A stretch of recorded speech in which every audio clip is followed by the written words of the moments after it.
Hello, my name's Gavin, this is Genre Books, and I want to talk today about some Victorian science fiction.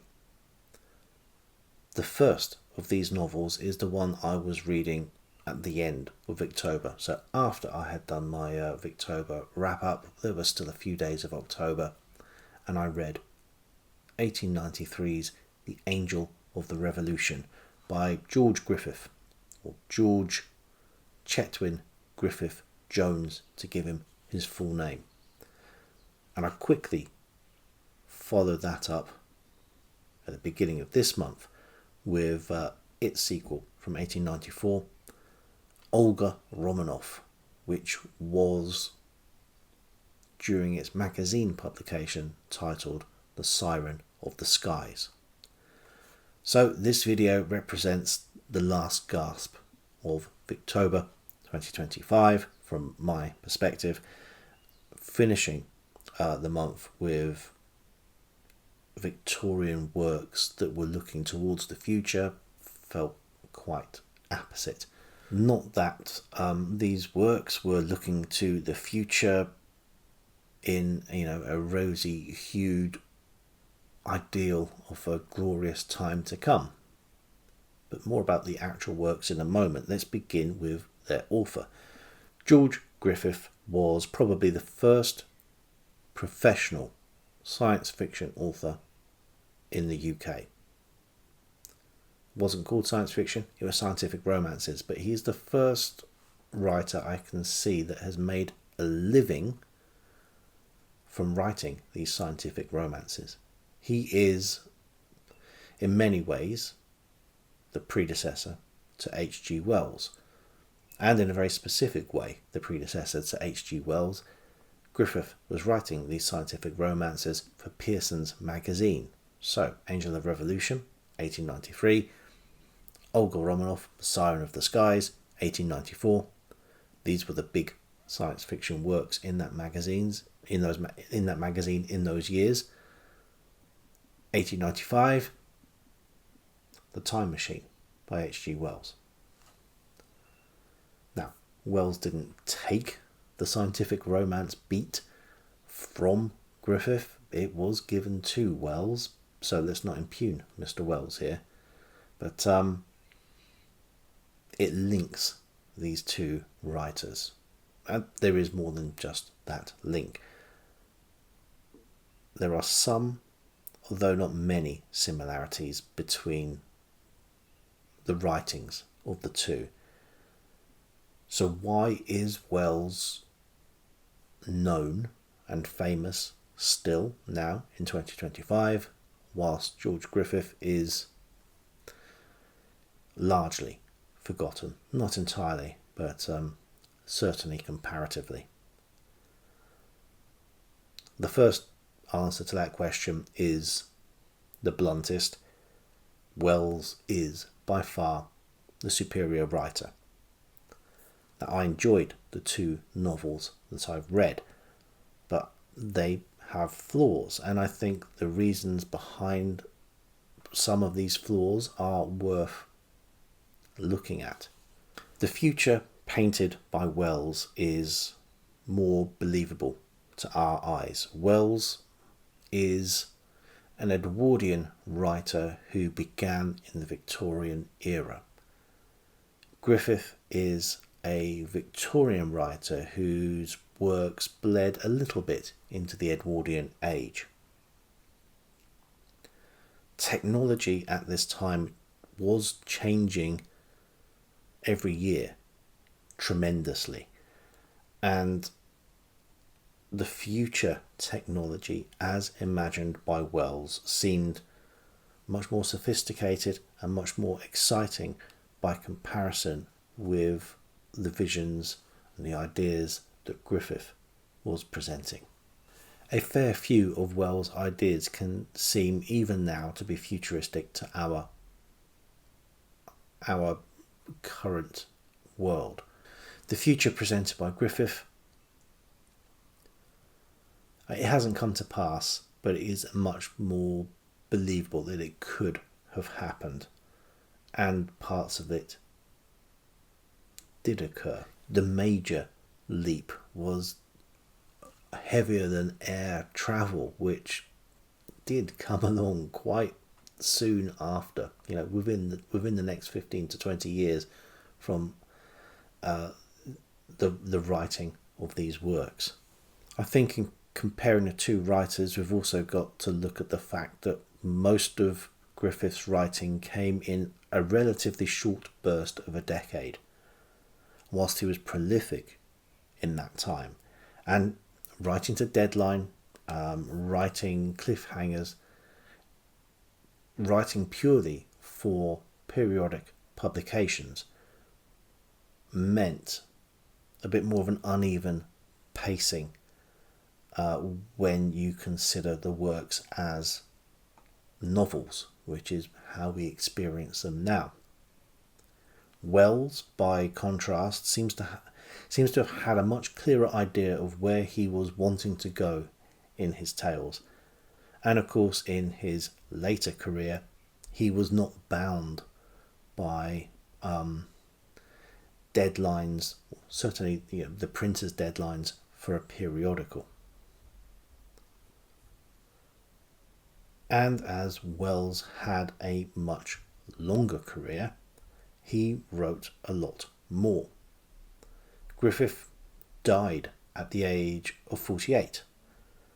An early death brought on by his alcoholism, which was another contributing factor to his later, more uneven output. Whereas Wells, who was writing well into his 70s, became much more of a fixture in the British literary establishment, and a writer who was taken up enthusiastically by a new generation of pulp science fiction writers and by cinema. So he just becomes much more of a known quantity. And for modern sensibilities, Wells was also much more socially progressive, sometimes verging on the utopian.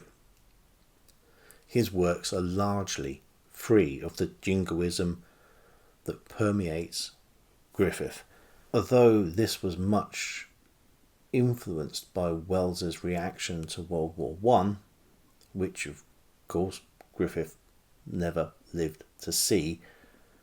Wells has, to our eyes, much more of a modern sensibility.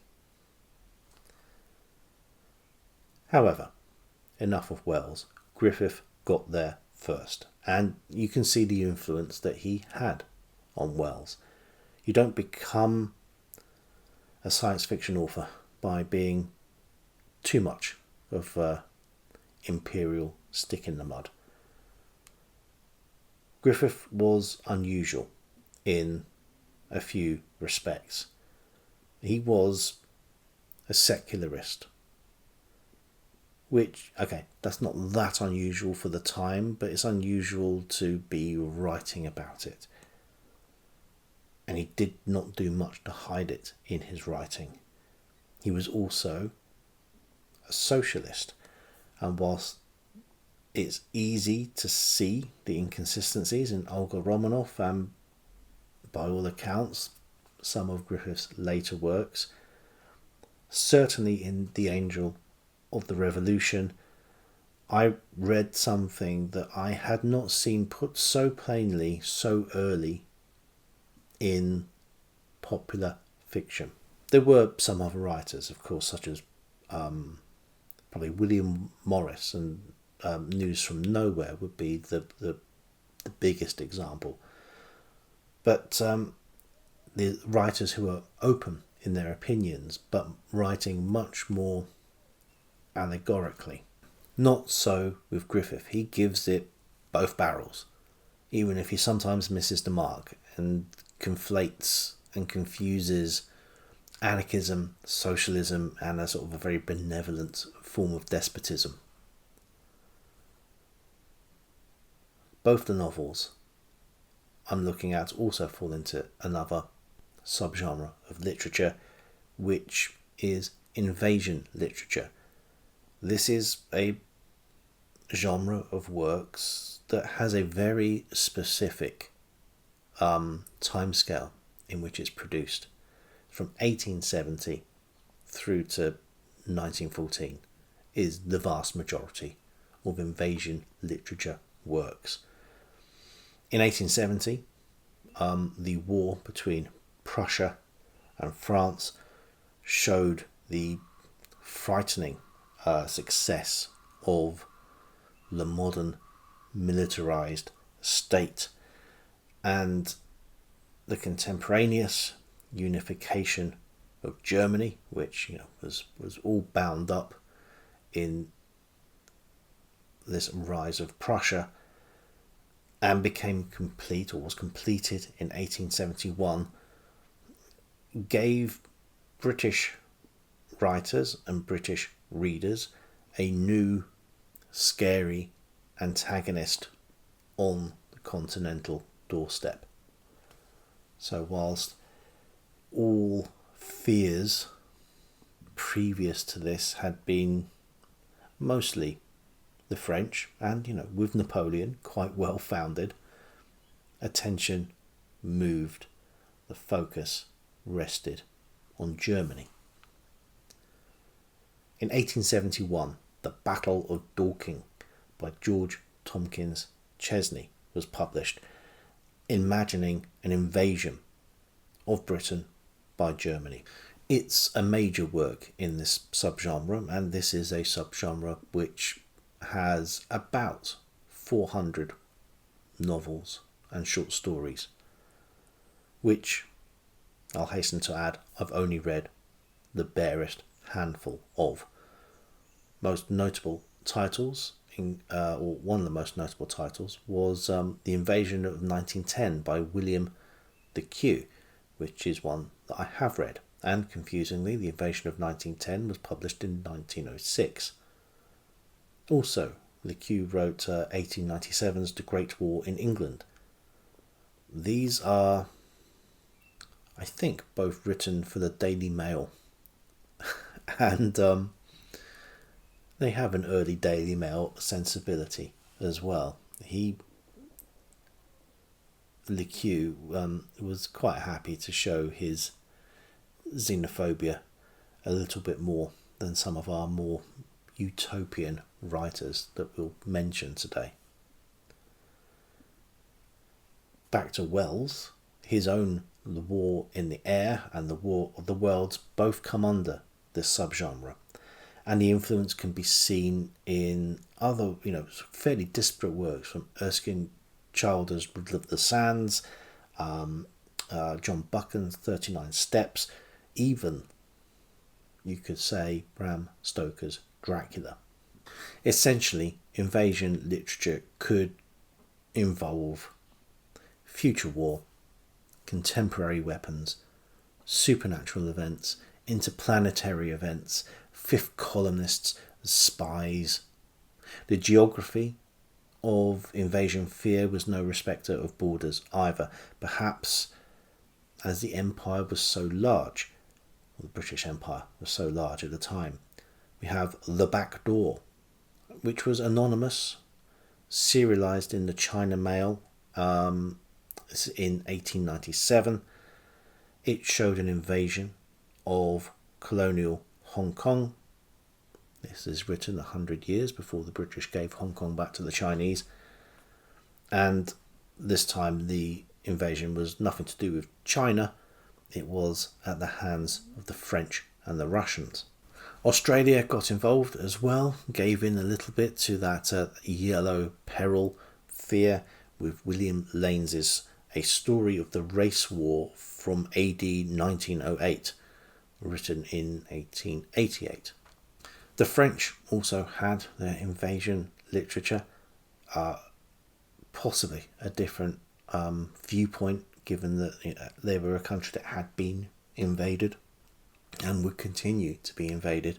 But we have Émile Driant's La Guerre Fatale, when the English invade, and Germany in La Guerre de Demain. Even the United States managed to get a little wary of a UK invasion in Henry Grattan Donnelly's The Stricken Nation from 1890. But maybe quite enough of the UK being the bad guys. Let's get back to the Angel of the Revolution, where Britain is, at best, just as bad as anybody else. The subtitle of The Angel of the Revolution is A Tale of the Coming Terror.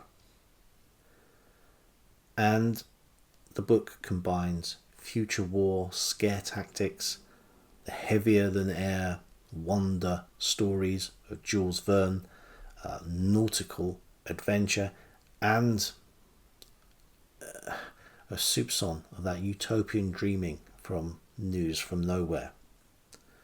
There is also melodrama, romance. There's a side order of mesmerism. There's a little bit of yellow peril and a bit of pearl clutching as well. Whilst there is in this book jingoism and a bit of racism on display, the real ire is left for the plutocrats and the power-hungry monarchies.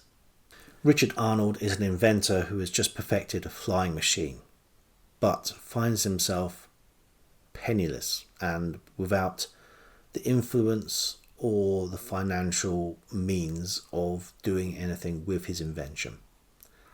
He is rather conveniently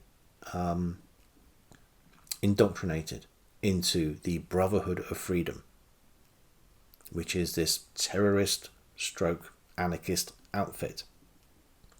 We learn later that it's a very sophisticated organisation, and being picked up by them is perhaps not as much of a coincidence as it first appears in the book. However, the Brotherhood are planning to exploit what they see as the shortly to be endured World War as an opportunity to overthrow all the world powers simultaneously, and using Richard Arnold's invention, institute a Pax Aeronautica over the globe.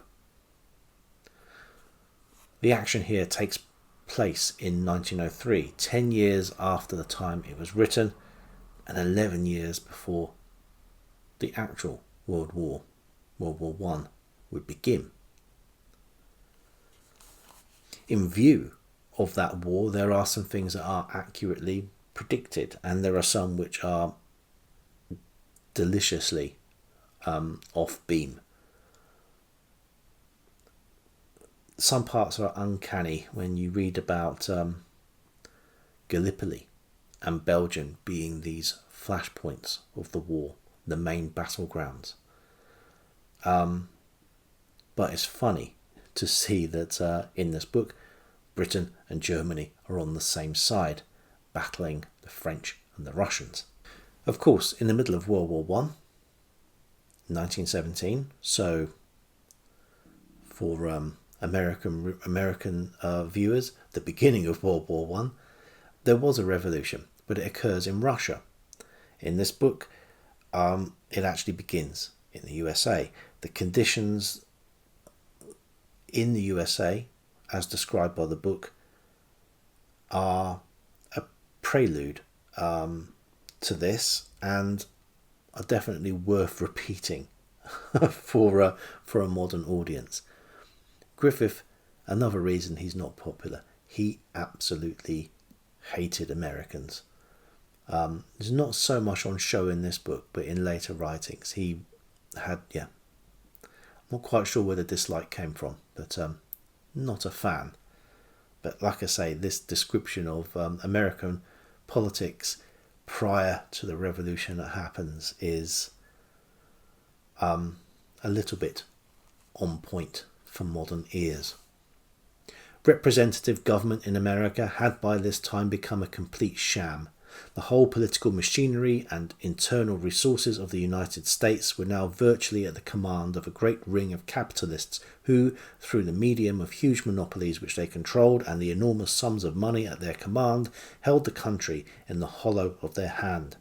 These men were as totally devoid of all human feeling or public sentiment as it was possible for human beings to be. They had grown rich in the virtue of their contempt of every principle of justice or mercy, and had no other object in life than to still further increase their gigantic hoards of wealth and to multiply the enormous powers which they already wielded. They had made a pact with the leader of Russia in this book to screw over European countries. Again, sounds a little bit familiar. However, the revolution happens, and instead of world dominations, this ring of capitalists is rounded up and exiled to an island off the Alaskan coast. It has to be said that the revolution, when it comes, happens very quickly indeed, but not before the World War has taken the lives of millions. Here again we see some quite good precognition on Griffith's part, the importance of air superiority, the use of poison gases, the use of submarine warfare. What happens after the revolution is perhaps a little bit too neat and, you might say, not revolutionary enough. Such benevolent victors are the Brotherhood of Freedom that, with a couple of notable exceptions, the European polities are all allowed to carry on almost as normal. The Pax Aeronautica is hard won, but they seem to do very little with it. The book, both books in fact, Angel of the Revolution and Olga Romanoff, are illustrated by Fred T. Jane, who provides some great work. He was a science fiction novelist, or became a science fiction novelist himself. But his lasting impact comes from his artwork. He created what became the standard work for naval identification with Jane's fighting ships. There is still a Jane's Information Group which exists today and publishes Jane's Defence Weekly, and there are new editions every so often of James's All the World's Fighting Ships. The year following the publication of The Angel of the Revolution saw Pearson's commission the sequel Siren of the Skies. We are now, in the world of the book, in the 2030s, so some 120 odd years after the events of The Angel of the Revolution, 5 generations after those events. Here we see that the science fiction elements occasionally let Griffith down a little bit more. Although there is some improvement in these fighting machines, both submarine and aircraft, we are missing in this much more future world, a world that is still a future world to us, some things that would have been handy. Radio, for example, or a decent radar. Although the action sequences in these books, the battle sequences, are very good, they come across as old nautical sequences. It rather broke up the sort of frenetic action of modern warfare when air forces are forced to communicate via the use of flags or getting close enough to each other under flags of truce to shout at each other. In Olga Romanoff, there is also more of an influence of the melodrama and the romance. And in the title character, there is an antagonist who is pure Machiavellian scheming. By this point, the Brotherhood, their power based in air supremacy, have colonized part of Africa and called it Area. They are known, unfortunately, as Aryans. It's a different spelling, but it sits a little bit uncomfortably with what happens to that word in the ensuing decades. In this second novel, there seems to be a recognition that there was not a lot further for the action to go. Olga Romanoff does ramp things up with bigger and better war machines, but it also goes in different directions with the introduction of interplanetary communication. So there are Martians here, although they never turn up, we're talking with them. And there's also a distinctly apocalyptic feel that comes into the book. This is still fun, but it is less satisfactory than the first book. Part of that dissatisfaction comes from the action of the book largely reversing the action of the first book. Revenge is all well and good, but it adds little and it subtracted a fair amount. I'm also a little dissatisfied as a reader with how these supposedly enlightened rulers acted. Their sense of superiority is absolutely palpable. Art, I suppose, imitates life. Now, if it appears I'm criticising Griffith, I don't mean to be too harsh. Yes, he's not H.G. Wells, but that would be a tall order for anyone to reach those heights. There is plenty of action in these books, and the unveiling of the conspiracy of the Brotherhood of Freedom is handled very well. In The Angel of the Revolution, the protagonist, Richard Arnold, and his desperation are believable. The Svengali type leader of the Brotherhood of Freedom is suitably mysterious, even if he does slip a little bit into racial stereotyping. And the description of the war that occurs really does take on new dimensions in light of the two world wars that came after its publication. And those real wars, specifically the Great War, brings us back to talking about that invasion subgenre. I had said this began in 1870 and ended in 1914. It ends in 1914 because the nightmarish descriptions in these works all came true. If not with the exact technology, if not in the exact order of who was on which side, then it was definitely there in the horror and the reality of mechanized warfare, or mechanized warfare coming up against old tactics. The actuality of war almost stopped the subgenre in its tracks overnight. There were a few pieces, and in fact more pieces that came from America, as it was being used as a tool to perhaps influence the United States to join in the First World War. 1916's The Invasion of the United States, which I think is still, is an anonymous work, and The Fall of a Nation by Thomas Dixon Jr. both show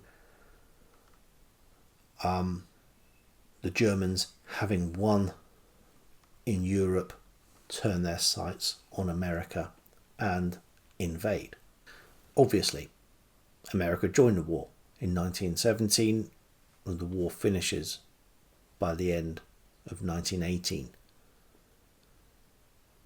And that era of invasion literature is over. But there are still plenty of spaces for literature to put their fears. Notably,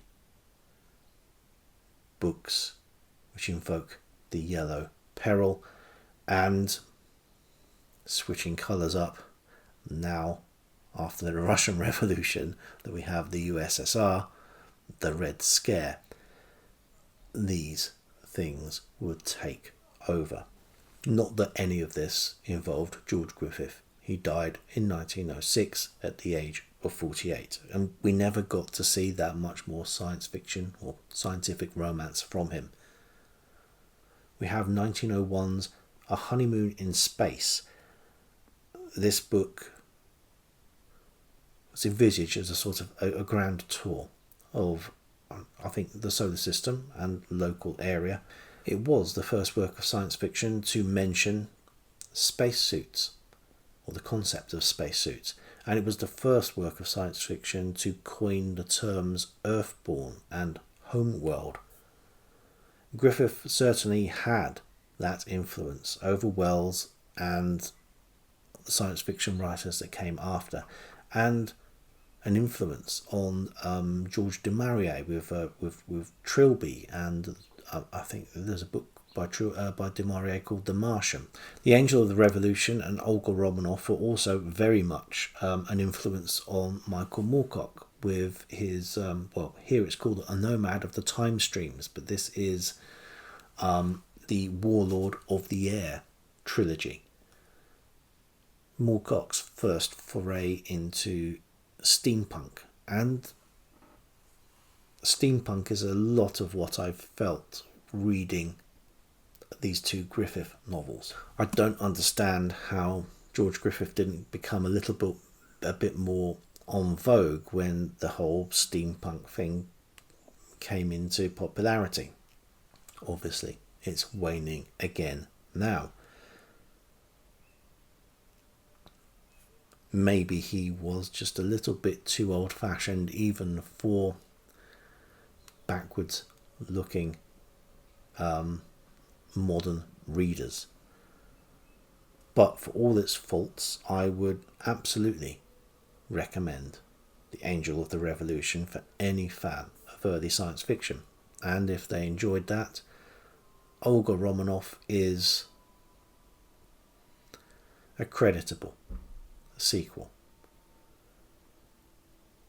He's never going to set the world alight with his prose, but the ideas and the excitement and the romance is all there and very enjoyable. I'm going to be reading quite a bit of science fiction over the next year. Science fiction that comes after this point, certainly not as early as the 1890s. So it's good to get a bit more of that history of the genre and that grounding in place to contextualise the writing that I'm going to be experiencing in the next year. But until next time, bye.